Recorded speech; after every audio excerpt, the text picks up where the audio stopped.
Bienvenue dans cette nouvelle édition du Non-Stop Info. Voici les titres de l'actualité. Les citoyens tchadiens interdits d'accès sur le territoire américain à partir du 18 octobre 2017. Ce pays d'Afrique centrale a été ajouté sur la liste des pays concernés par le nouveau décret migratoire américain du président Donald Trump. Le gouvernement rwandais en croisade contre les fraudes fiscales. Cette pratique illégale est passible de 5 années de prison par la législation du pays. Et puis, les agriculteurs égyptiens bénéficient de l'aide des Nations Unies afin d'améliorer leur rendement et la qualité de leurs produits. L'organisme international a mis en place un programme à cet effet dans des régions touchées notamment par la malnutrition. Mais tout d'abord, l'ancien président ivoirien Laurent Gbagbo restera en détention. Ce mardi 26 septembre, la Cour pénale internationale a une nouvelle fois rejeté la demande formulée par l'équipe de défense de l'ex-chef d'État. Selon l'instance basée à La Haye, ce maintien en détention de Laurent Gbagbo demeure la seule mesure qui garantisse la participation de ce dernier au procès et elle est de ce fait raisonnable, appropriée et nécessaire. Dans le cadre d'un nouveau décret migratoire, les citoyens tchadiens seront interdits d'accès au territoire américain à compter du 18 octobre 2017. Les autorités américaines reprochent au Tchad son manque de collaboration en matière de sécurité, un motif contesté par le pays qui a exprimé son incompréhension. On écoute à ce propos Madeleine Alingé, ministre de la Communication, porte-parole du gouvernement tchadien. Le gouvernement de la République du Tchad a appris avec étonnement la décision du gouvernement américain d'inscrire le Tchad sur la liste des pays dont les ressortissants sont interdits d'entrer sur le territoire américain.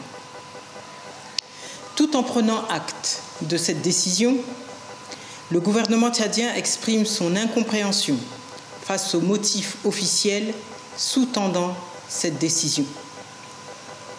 Motifs qui contrastent avec les efforts et les engagements constants du Tchad dans la lutte contre le terrorisme au niveau régional et mondial. Aussi, le gouvernement tchadien en appelle-t-il à une meilleure appréciation de la situation et invite le président Donald Trump à reconsidérer cette décision qui porte gravement atteinte à l'image du Tchad et aux bonnes relations entretenues entre les deux pays, notamment dans la lutte contre le terrorisme. Le Tchad reste ouvert à toute discussion susceptible de renforcer sa collaboration avec les États-Unis d'Amérique sur les questions de sécurité et de lutte contre le terrorisme. Toutefois, le gouvernement ne souhaiterait pas être amené à user du principe de réciprocité dont l'application serait préjudiciable aux intérêts des deux pays. Au Rwanda, la fraude fiscale est passible de 5 ans d'emprisonnement. Malgré cette mesure dissuasive, le phénomène perdure. En plus de ce problème, les arriérés d'impôts des entreprises sont devenus des défis à relever pour les autorités. Précision dans ce reportage d'Oliva Diakotan. Au Rwanda, la lutte contre les fraudes fiscales et les arriérés d'impôts s'accentue ces derniers temps. Les autorités ont récemment récupéré 1,4 million de dollars provenant de la sous-évaluation ou la dissimulation de marchandises. Ce 25 septembre 2017, les mêmes autorités ont obtenu 8 millions de dollars de la vente aux enchères d'un édifice commercial figurant sur la liste des 250 entreprises locales et étrangères cumulant 73 millions de dollars d'impôts impayés. Je pense que ces différentes méthodes de recouvrement sont une bonne chose pour le gouvernement, qui a beaucoup de projets, surtout de construction d'infrastructures à réaliser. Dans un pays où s'acquitter des impôts n'est pas encore totalement ancré dans les mœurs, ces fonds récupérés feront du bien au gouvernement. Et pourtant, depuis mars 2013, la facturation électronique est devenue une réalité au Rwanda. Objectif, faciliter la gestion de la comptabilité des commerçants et atténuer les évasions fiscales sur la TVA, la taxe sur la valeur ajoutée de 18%. Malgré cette volonté, la lutte est loin d'être gagnée car en 2016, ce sont 8 millions de dollars de fraude fiscale qui ont été détectés chez 25 entreprises. Certains experts préconisent 2 méthodes pour de meilleurs résultats. Il y a 2 manières de voir ça. Il y a la forme incitative qui permet aux qui crée le cadre général pour que les entreprises puissent se sentir à l'aise et contribuer. Et il y a le volet coercitif où on force les entreprises, où on les sanctionne au cas où elles commettent des fraudes fiscales. Dans les deux cas, il faut toujours les associer. Il faut associer la méthode coercitive et la méthode incitative. Notons que la loi de la communauté est-africaine prévoit $5 000 d'amende pour fraude fiscale ou contrebande de marchandises. Le Rwanda s'apprête à célébrer l'édition 2017 de la journée du contribuable le 6 octobre sous le thème « Mon impôt, mon développement, ma dignité ». L'Organisation des Nations Unies a mis en place un programme pour l'alimentation et l'agriculture en Égypte. Ce concept vise à aider les agriculteurs à réduire le gaspillage tout en améliorant la sécurité alimentaire. Patricia Dubois. Utiliser les terres et les cultures pour une récolte optimale et réduire le gaspillage. C'est le programme qui a été mis en place par les Nations Unies en Égypte. Le projet cible principalement les plus jeunes et les femmes dans les 5 gouvernorats de Beni Suef, Fayoum, Sohag, Asiout et Aswan, des régions touchées notamment par la malnutrition. Nous améliorons les revenus des femmes en leur trouvant un emploi et nous leur apprenons à cultiver leurs terres de manière plus efficace. De plus, au lieu de récolter 1 kilo de tomates par jour, elles en récoltent 3 kilos, ce qui contribue à nourrir les plus nécessiteux. Plusieurs installations ont déjà été mises en place pour enseigner aux futurs agriculteurs comment choisir les cultures, les irriguer, puis récolter et stocker les produits. Des cours de commerce et marketing leur sont également dispensés, nécessaires pour gérer et améliorer leur rentabilité.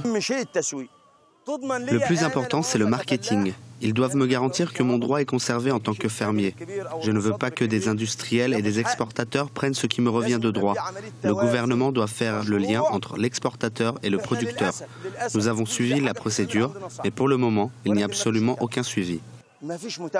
Depuis son lancement il y a 5 ans, environ 2708 femmes et jeunes ont pu bénéficier de ce programme. À terme, la FAO voudrait faire en sorte que de plus en plus de personnes produisent de la nourriture à partir de petits espaces et l'étendre à tout le pays. Du sport à présent avec la 3e édition du tournoi international des zones 2 et 3 de handball qui a débuté ce lundi 27 septembre à Cotonou. Cette compétition regroupe la catégorie cadette dames de 6 pays d'Afrique de l'Ouest. Retour sur les premières rencontres dans ce reportage de notre correspondant Lev Tiounou.